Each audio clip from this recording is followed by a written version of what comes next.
Just when it looked like Antonio Conte was out of the picture going into the next season, Aurelio De Laurentiis and Napoli have pulled him back in. The club handed Conte the reins at the start of the 2024-25 season.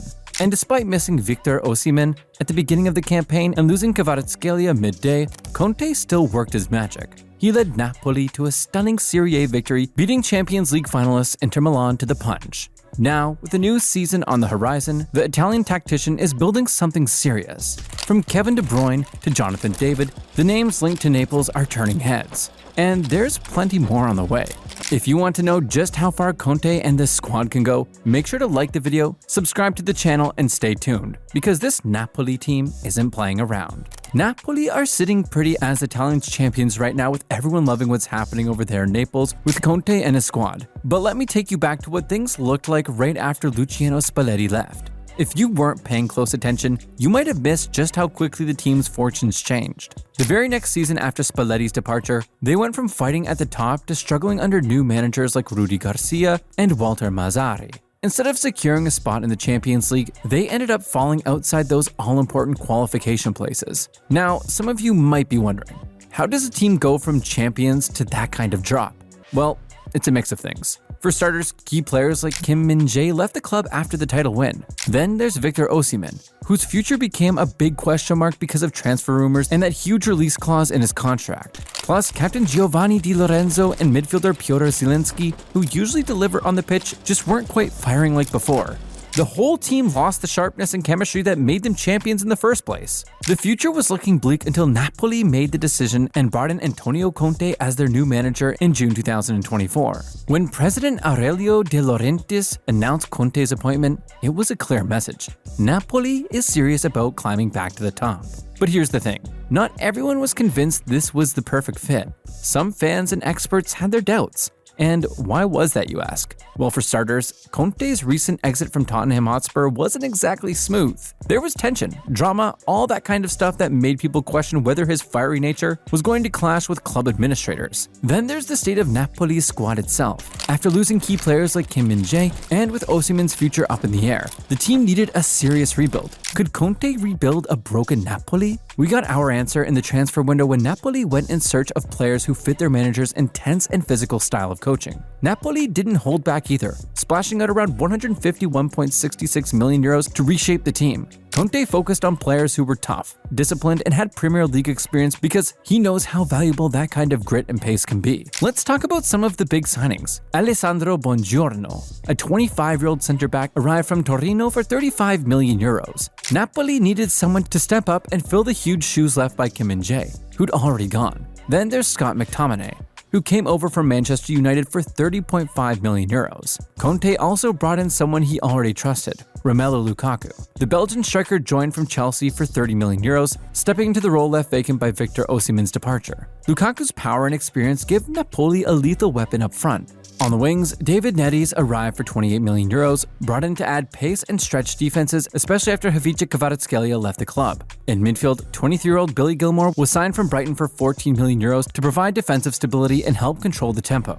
And to add some youth and promise at the back, Napoli picked up Rafa Marin from Real Madrid. But that wasn't all. To further bolster the squad, Napoli took Philip Billing on loan to beef up the midfield, and Noah Okafor joined on loan as a winger, adding depth and speed out wide. Plus, to bring some much-needed experience in defense without breaking the bank, they signed Stefan De Vrij on a free transfer. All these moves show Conte's clear blueprint: toughness, experience, and work rate. But if building a squad was the first step, shaping it into a winning machine was a whole different battle, and Napoli's season under Antonio Conte began in pure chaos. The opening game? A nightmare. Napoli were trounced 3-0 by Verona, and it wasn't just a bad day at the office, it was a complete meltdown. The kind that makes headlines and fuels fan anger. Conte, never one to sugarcoat things, went straight to the media. He didn't just apologize, he called his team out for having melted like snow in the sun. Yeah, it was that bad.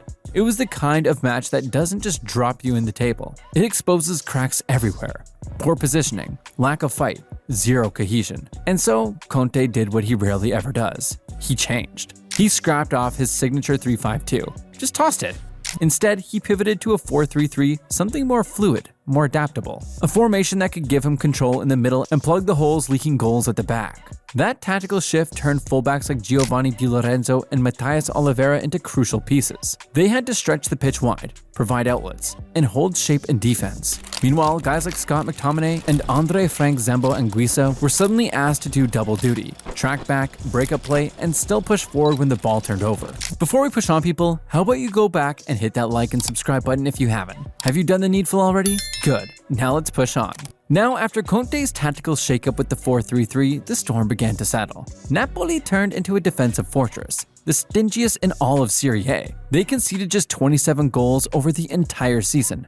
That's not just solid, that's championship pedigree. They pressed high, they pressed smart, and at the heart of that wall stood Ramani and Buongiorno. Each of these guys averaged over 4 clearances per match and dominated their duels, winning a staggering 88% of them. That's the kind of stat that makes strikers think twice before cutting inside. But let's be real, no team wins a title on defense alone. Napoli's midfield wasn't just functional, it was fierce, flexible, and surprisingly creative. And if you didn't have Scott McTominay on your Serie A goal scorer bingo card, well, you weren't the only one. The Scottish midfielder exploded with 12 goals, making those classic Conte-style late runs into the box. He averaged 3.1 shots per 90. Numbers you'd expect from a second striker, not a box-to-box engine. Now you know why the Scotsman was voted league MVP in his first season.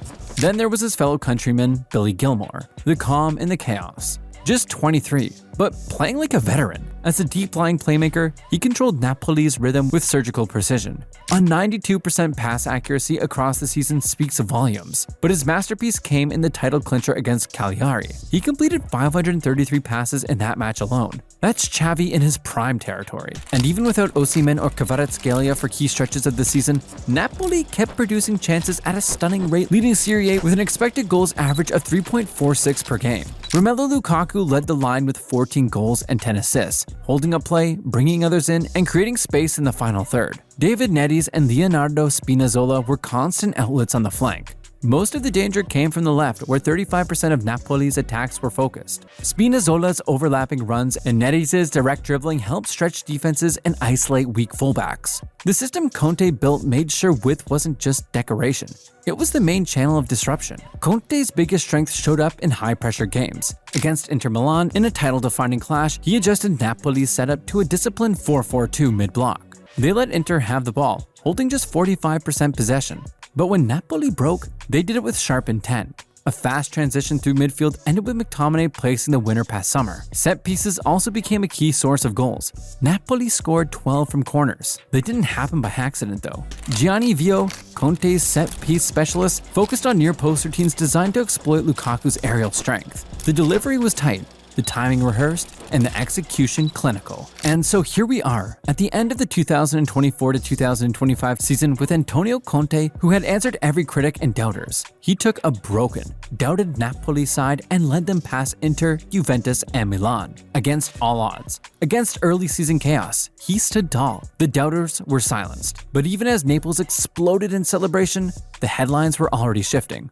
Was Conte really staying? May 23, 2025. Napoli defeated Cagliari 2-0 to clinch the Scudetto. But within 48 hours, Italian media erupted with whispers that he might leave. Not because of results, but because of power. The tension with Aurelio De Laurentiis had been bubbling for months. To outsiders, the clash looked inevitable. Conte, who is known for demanding total control, had frequently butted heads with the club president over player signings and squad structure. De Laurentiis wanted input. Conte wanted autonomy. A key breaking point was the club's attempt to sign Jonathan David on a free transfer. De Laurentiis saw value.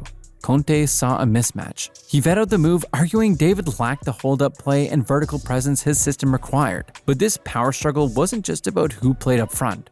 Conte had deeper concerns. He openly criticized Napoli's training base, calling it outdated and directly linking its conditions to the team's injury problems. And guess who was waiting in the shadows? Juventus. The same club he once led to glory. The same club now in chaos. Talks of reunion were put out there, but all of that faded away when Conte and Napoli finally agreed to continue the relationship. And so, with Antonio Conte staying on as manager and strong financial backing from Aurelio De Laurentiis, the club is now building a team that can compete on all fronts. Napoli's summer transfer window is already making headlines, by the way. The biggest name on the list is Kevin De Bruyne, who just said his goodbyes at Manchester City. He might be 34, but De Bruyne still remains one of the best playmakers in the world. He had 12 assists last season and will take over the creative duties in midfield. In defense, Napoli are close to signing Oumar Solet from Udinese for €25 million. Solet is strong in the air, calm on the ball, and has been compared to a young Koulibaly. There is also interest in Sam Bukama from Bologna and Tun Koopmeiners from Atalanta. While Bukama would be a reliable defensive option, Koopmeiners offers more going forward and would bring extra energy to the midfield. To replace outgoing wingers like Politano and Lidström, Napoli are looking at two exciting options: Noah Lang, who is known for his speed and skill, and Kang In Lee, who plays for PSG. Both players are not only very creative and good in tight spaces, they fit Conte's quick, vertical style of play. There are also strong links emerging between Napoli and Jonathan David from Lille. If this deal comes through, David could be the perfect fit for Conte's system, which demands a high-intensity, pressing-oriented striker. He's exactly the kind of forward who brings relentless energy, and his arrival would create healthy competition for Lukaku and Raspadori up front. That kind of firepower and work rate would add a new edge to Napoli's attack, making them even more dangerous. Assuming all these transfer pieces fall into place, we could very well see Napoli lining up in the 3-5-2 formation. In goal, Meret would be the last line of defense, with a solid back three consisting of Di Lorenzo, Solet, and Buongiorno. The midfield would be stacked with quality and versatility, with players like Ngonge, De Bruyne, Lobotka, and Guisa and Spinazzola could all feature, offering a perfect mix of creativity, control, and energy. But Conte's teams are never one-dimensional. When the situation demands, Napoli can effortlessly shift into a 4-3-3. We could see a scenario where Oliveira slots in at the back, De Bruyne drops deeper or plays as a false nine, and Lang or Lee take on the inverted winger roles to stretch and destabilize defenses. Conte's tactical tweaks might seem subtle on paper, but they're incredibly effective on the pitch. De Bruyne's freedom to roam between the lines is a real asset. He can thread balls to Lukaku, making runs behind defenders, or switch the play wide to exploit space. Solet's confidence on the ball lets him step out from defense to jumpstart quick transitions, while the pressing triggers come alive with forwards like David and Lang, who are constantly harassing opponents and forcing errors to launch rapid counterattacks. One of the biggest advantages Napoli now boasts is squad depth. Conte has built a roster that's strong enough to juggle demanding domestic fixtures and a tough European schedule without burning out key players. Lukaku has serious backup in David. De Bruyne's workload can be shared with Koopmeiners and Cajiste, and Spinazzola's role is rotated with Lee and Zanoli. This kind of rotation system is crucial to avoid the fatigue and drop in form that plagued Inter during their brutal 58-game campaign last season. Ambitions at Napoli are sky high. Domestically, the club aims to smash the 58-point barrier and reclaim their place at the top of Serie A. In Europe, making it to the quarterfinals of the Championship League is no longer a distant dream, but a real expectation. Meanwhile, the Coppa Italia is also a major target, with Napoli determined to end their 8-year trophy drought. So, what do you think? Can Conte keep Napoli at the top for years to come? And who do you want to see join Napoli next season? Drop your thoughts in the comments below. If you haven't already, don't forget to hit that notification bell so you never miss out on our deep dives and exclusive updates. And you know what? You would want to stick around because there's plenty more juicy content coming your way soon. See you in the next video.